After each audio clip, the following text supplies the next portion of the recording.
जमाना उससे डरता है। जैसे मिशकात शरीफ में है, वान अबी उमामता काला रसूलुल्लाह सल्लल्लाहु अलैहि वसल्लम मन अहब्बा लिल्लाह व अबगदा लिल्लाह व मना लिल्लाह फक़द इस्तकमल ईमान। दोस्ती अल्लाह के लिए हो, दुश्मनी अल्लाह के लिए हो, अता करना अल्लाह के लिए हो, किसी को रोकना अल्लाह के लिए हो, फक़द इस्तकमल ईमान, तो उसका ईमान मुकम्मल हो जाता है। राबी का कहने का मतलब ये है कि साहिब ईमान तो होता है, मगर उसके ईमान में लज्जत, उसके ईमान में चाशनी पैदा तब होती है जब इन तमाम फरामीन मुस्तफ़ा पर वो अमल करने लगता है। अपनी जिंदगी को जब इस्लाम के सांचे में डालता है। देखिए इस्लाम क्या है, इस्लाम ने हमें क्या सबक सिखाया है, इस्लाम ने हमें बताया क्या है। यह इस्लाम की देन है। यहाँ सरों पे टोपियां नजर आ रही हैं, ये इस्लाम का देन है। आज हम आप हिंदुस्तान की सरजमीन पर अमन सुकून से रह रहे हैं, ये इस्लाम की देन है, मजहब इस्लाम की देन है। यही कुरान अजीम का दर्स है। आज घर घर में, पूरी दुनिया में जहां जहां अहले सुन्नत वल जमात रहते हैं, हर एक बस्ती में आलिम दीन होगा या हाफिज कुरान होगा या कारी कुरान आपको जरूर मिलेगा। क्यों? इसकी वजह क्या है? इसलिए कि अल्लाह ने दीने मतीन के लिए, रास्ता दिखाने के लिए, अपनी कौम मुस्लिम को सुधारने के लिए अल्लाह ने किसी ना किसी सरजमीन पे एक आलिम दीन को पैदा किया है। इसलिए कि अगर ये आलिम दीन, यही तो तुम्हें सिरात मुस्तकीम का रास्ता बताएंगे। आला हजरत का दौर रहा, आला हजरत सिरात मुस्तकीम का रास्ता बताया। गरीब नवाज का दौर आया, गरीब नवाज ने सिरात मुस्तकीम का रास्ता दिखाया। मदार पाक का दौर आया, मदार पाक ने आपको सिरात मुस्तकीम का रास्ता बताया। मखदूम सिमना का दौर आया। इसलिए क्यों फरमाया जो ये रास्ता वो है, ये रास्ता तुम्हें सहाबा तक ले जाने वाला है, ये रास्ता मुस्तफा तुम्हें ले जाने वाला है। और जो रास्ता मुस्तफा तक तुम्हें ले जाने वाला है, यकीनन वो रास्ता अल्लाह का है, और जो रास्ता अल्लाह का है वो दुनिया में कामयाब और कामरान। नारे तकबीर, नारे रिसालत, नारे रिसालत। हमारे नबी की है ये शान, फैज़ाने औलिया किराम, मसलके आला हजरत। नारे तकबीर, नारे रिसालत, सुबहान अल्लाह। हजरत उमर फारूक आजम के दौरे खिलाफत में, देखें आप मुसलमान किसको कहते हैं, सुने यहां से। उमर फारूक आजम के दौरे खिलाफत में रूस के बादशाह ने मुसलमानों को कैद कर लिया। दबदबा था, जाओ हशमत थी, बागात थे, सल्तनत थे, मुसलमानों को कैद कर लिया। उसी मुसलमान की जमात में एक नेक महदर, करीमुन नफ्स, अल्लाह का नेक बंदा, गुदड़ी पहने हुए भी था। जब इस जमात को बादशाह के सामने पेश किया गया तो बादशाह के यहाँ पहला उमून ये था कि जो उसके दरबार में आता था वो एक जंजीर पड़ी रहती थी, वो वहाँ सर झुका के जाता था ताकि बादशाह की ताज़ीब हो जाए। जब उसी नौजवान ने, नेक महदर करीबुन नफ्स ने जब ये देखा कि बात क्या है कि बादशाह के यहाँ जंजीर पड़ी है, अगर जो उसके यहाँ ताज़ीब नहीं करता था उसे दरबार से निकाल दिया जाता था या उसको मुसलमान समझ के कत्ल कर दिया जाता था, इसे तबाह बर्बाद कर दिया जाता। लेकिन जैसी इस जमात के पास इतला हुई कि चलो तुम्हें बादशाह के यहाँ पेश किया जा रहा है, सारे लोग बादशाह की ताजीम के लिए झुक गए, अपनी पेशानी को झुका दिया।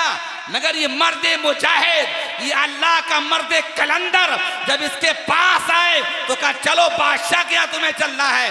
इसने जंजीर देखी और कहा मैं किसी के आगे अपना सर नहीं झुकाता हूं, इसलिए सर झुकाने के लिए मेरा खुदा काफी है, दिल झुकाने के लिए मेरा मुस्तफा काफी है। बेशक सुबहान अल्लाह, बहुत खूब हजरत, सुबहान अल्लाह। मैं सर किसी और के आगे नहीं झुकता है, ये पेशानी अल्लाह के आगे झुकती है, दिल मुस्तफा के लिए झुकता है। मैं सर नहीं झुकाऊंगा कहीं। वजीर ने बादशाह से कहा, एक नौजवान है, बड़ा हसीनो जमील है, मगर इस्लाम का बहुत कट्टर है। आज तुम देखते हो लोग 100-100 रुपए में इस्लाम तब्दीली करने लगते हैं। इतना लालच घुसा है मुसलमानों के अंदर। 100 रुपए में झूठ। और बास का तो हाल ये होता है, अगर 10-5 हजार रुपए 20,000 रुपए दे दिए जाएं तो इस्लाम की बगावत पे लोग तुल जाते हैं। याद करो तारीख करबला, साहबा इकराम की जिंदगी को देखो, अरे हजरत बिलाल को देखो, सारे खजानों को ठोकर मारकर एक तरफ कर दिया, मुस्तफा का दामन नहीं छोड़ा। बेशक सुबहान अल्लाह।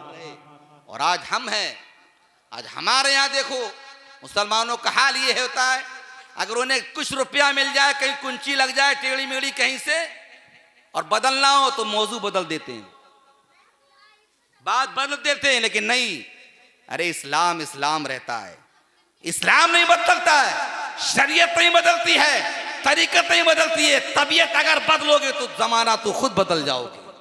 और हम जिस इस्लाम के मानने वाले हैं, इस इस्लाम की शान तो ये, जो इसके दामन में आ जाता है अल्लाह उसको भी इज्जत दे देता है।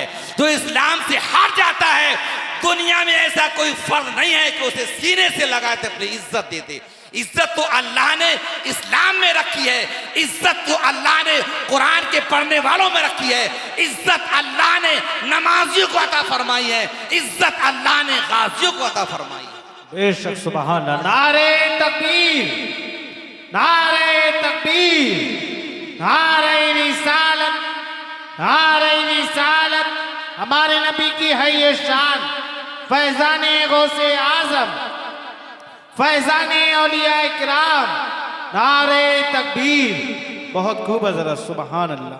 तो हाथ पकड़ा उस मर्द मुजाहिद का, कहा मैं बादशाह के आगे नहीं झुक सकता, नहीं मैं ताजीम नहीं करूंगा, मैं मुसलमान हूं, मुसलमान, मैं मुस्तफा जाने रहमत का कलमा पढ़ने वाला हूं। मैं, मेरी पेशानी किसी और के दुनियादार के आगे नहीं झुकती है, ना मैं दुनियादार के लिए पैदा हूं, मैं इस्लाम का मानने वाला हूं, मैं इस्लाम की बात पर अमल करता हूं। जब बादशाह ने कहा यह मानने वाला नहीं है, ऐसा करो, इसके लिए एक काली कोठरी बनाओ और इसे उसमें कैद कर दो, इसे खाना नहीं दिया जाए, इसे पानी भी ना दो। जब इसे प्यास लगेगी, खाने की भूख लगेगी, शिद्दत लगेगी, तो जरूर ये कहेगा हमें कुछ खाना चाहिए। और जब ये खाना मांगे तो जो इस्लाम में हराम चीजें हैं उसका गोश्त रखा जाए, शराब रखी जाए, इसके लिए मजबूरी पर इस्तेमाल करेगा। हम कहेंगे तुम्हारा इस्लाम कहां गया, तुम्हारी शरीयत कहां गई, तुमने शराब पिया, तुमने हराम गोश्त खाया है। ये उसके सामने इनका मशवरा यही बना। उस बेचारे मर्द मुजाहिद, मर्द कलंदर को एक अंधेरी कोठरी में बंद कर दिया। 3 दिन तक बंद है अल्लाह का बंदा, ना खाना गया है ना पानी गया है। देखने के लिए बादशाह ने एक वजीर को भेजा, कहा जाओ देखो इसका हाल पूछो क्या है। तो जानते हो उस मर्द मुजाहिद की शान ये है, उसे खाने की फिक्र नहीं, उसे पीने की फिक्र नहीं थी, सर सजदे में रखा हुआ है, अपने रब की बारगाह में कह रहा है सुभाना रब्बियल आला, सुभाना रब्बियल आला, जिक्र करता जा रहा है, रूह में ताजगी होती जा रही है। जब उससे पूछा गया तुम्हें खाना, तुम्हें भूख नहीं लगी, तुम्हें शिद्दत नहीं लगी, का लगी तो, मगर अल्लाह के जिक्र की चाशनी ऐसी है कि सारी भूख को खत्म कर दिए, याद अल्लाह में मैं मस्त हो गया। बेशक सुभान अल्लाह। याद इलाही में मैं डूब गया, मुझे पता ही नहीं चला कि भूख कब आई है, कब लगी है, किधर गई, किधर निकल गई। ये देखें आप, अब वहां कैद कर लिया। 3 दिन के बाद देखा, खाना भेजा, शराब भेजी, दूसरा गोश्त भेजा जो हराम है, हराम गोश्त भेजा खाने के लिए। मगर उस मर्द कलंदर ने एक निवाला उसकी तरफ देखा भी नहीं। इबादत में मसरूफ है, इबादत में मसरूफ है, रियादत में मसरूफ है। आखिरकार जब उसको बाहर निकाल के लाए तो कहा ये बताओ तुम जिंदा कैसे रहे? 3 दिन में जिसको पानी ना मिले, खाना ना मिले, वो तो वैसे ही अंदर मर जाएगा। लेकिन आपने कहा जब जिंदगी अल्लाह ने दी है तो फिर मारने वाला कौन होता है? जब जिंदगी अल्लाह ने अभी रखी है तो दुनिया में कोई मारने वाला नहीं है। और जब मौत का फरिश्ता आ जाता है तो दुनिया में कोई मेडिकल साइंस नहीं है कि उस शख्स को बचा सके। जब उसे पेश किया गया तो कहा ये अपने इस्लाम अपने धर्म को फेरने वाला नहीं है, कैसे लालच दो। जब उसे लालच दिया गया कि अगर तुम हमारे मजहब में आ जाओगे तो हम तुम्हें 3 सल्तनत का बादशाह बना दिया जाएगा, क्या तुम उस पर राजी हो? क्या तुम वो मानोगे? उस मर्दे मुजाहिद ने कहा तेरी हजारों दौलत हम जैसे गुलाम मुस्तफा की जूती के बराबर नहीं है। हम दुनिया की दौलत के पुजारी नहीं हैं। और कहा हमें दामने मुस्तफा मिल गया है, हमें सिद्दीक़ अकबर की सदाकत मिली है, उमर फारूक आजम की अदालत मिली है, हमारी रगों में मुस्तफा जाने रहमत की मोहब्बत है। ऐसी हजारों दौलत अपने पैर की जूती से हम ठुकरा सकते हैं, मगर दामने मुस्तफा हम ना छोड़ेंगे ना छोड़ सकते। बेशक सुभान अल्लाह। नारे तकबीर, नारे तकबीर, नारे रिसालत, नारे रिसालत। हमारे नबी की है ये शान, फैजाने गौसे आजम, फैजाने मदारे पाक, फैजाने औलिया इकराम। नारे तकबीर, नारे रिसालत। सुभान अल्लाह। बहुत खूब हजरत। ना लालच देने के बाद इस दौर का हाल क्या है? इस दौर का हाल ये किसी को 10-20 हजार रुपए दो, लोग इधर से उधर कर देते। नहीं, मुसलमान कभी ईमान नहीं बेचता है, ईमान का सौदा नहीं करता है। मुसलमान उसी को कहा जाते हैं। अरे हमारे ईमान की तो शान ही जो उसे देख लेता है वो कलमा पढ़ के मुसलमान होता है। इसकी हक्कानियत, इसका किरदार, इसका अखलाक, इसकी तहजीब व तमद्दुल का मकाम ये जो इस दावत में आ जाता है फिर वो दूसरी तरफ जाने की रग़बत ही नहीं करता। ये हजरत है।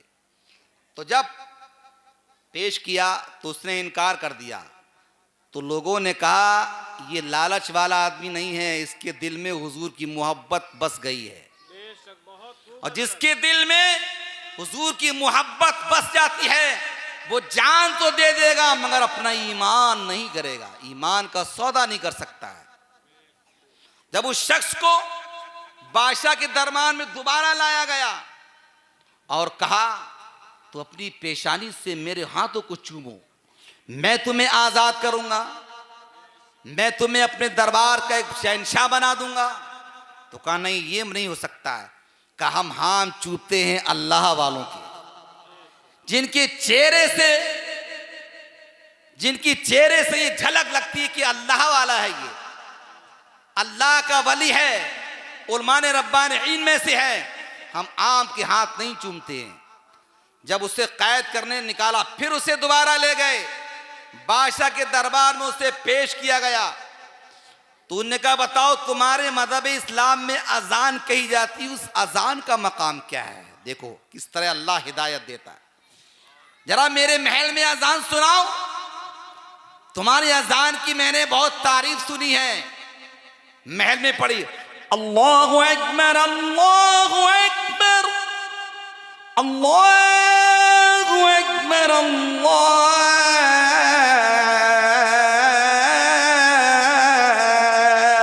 अकबर। जब उस मर्दे मुजाहिद ने महल में आवाज गूंजी अजान की तो बेसाख्ता कहने लगा जिस मजहब की अजान का मकाम ये है, जो दीन इस्लाम लेकर आया उस हुजूर का मकाम क्या होगा? तो अजान की जैसी सदा उसके कानों में गूंजी, बेसाख्ता कहने लगा मुझे दुनिया की दौलत ने इतना गुमराह कर दिया है, महल मेरा बन गया, बागात मैंने खरीद ली, गाड़ियां मैंने खरीद ली, सब कुछ मैंने खरीद लिया है, मगर दामने मुस्तफा मुझे हाथ नहीं आया है। साहबा की मोहब्बत मुझे हाथ नहीं आई, ये दुनिया की दौलत कोई काम नहीं आएगी। बेसाख्ता कहने लगा मैं तौबा करता हूँ और आज से कलमाए तैयबा मुस्तफ़ा का दामन थाम लेता हूँ। किस तरह देखो अजान की बरकत, जब अजान की बरकत का ये तो फिर नमाज का क्या हाल होगा समझिए आप। जब अजान की बरकत ये हुई और जो 5 वक्त नमाज पढ़ेगा वो उसका हाल क्या होगा, अब यहां से पता लगाएं। न अजान की बरकत ये हुई कि उसने सारी सल्तनत छोड़कर कलमा पढ़कर मुसलमान हुआ, उस मर्द मुजाहिद को आजाद किया और सारे खजाने उसको सुपुर्द कर दिया। कहा मदीने में जितने गरीब हों ये खजाने मदीने में तकसीम कर दो। अल्लाह अकबर। तो ये है इस्लाम, ये है कुरान, ये है शरीयत, ये है मदारिस और मसाजिद। अल्लाह ने हमें पैदा इसी ही लिए किया है कि हम दीन में बढ़ चढ़ कर हिस्सा लें, देखें अपने उलमा इमाम मसाजिद का ख्याल रखें। यही सहाबा का तरीका है, यही स्वालिहीन का तरीका है, यही इमाम मुजाहिदीन मुज्तहिदीन का तरीका यही है कि सबसे ज़्यादा उन्होंने दीन का ख्याल रखा है। आप हजरात दीन की खिदमत करें, उलमा का ख्याल रखें, दामने मुस्तफ़ा में आ पाए रसूल थाम ले। हमेशा के लिए रहना नहीं, इस दारे फ़ानी में कुछ अच्छे काम कर लो। 4 दिन की जिंदगानी में वमा अलैना इल्लल बलाग। असअदकल्लाहु तआला बिद्दारैन। कलमा शरीफ पढ़ लीजिए, ला इलाहा इल्लल्लाहु मुहम्मदुर रसूलुल्लाह।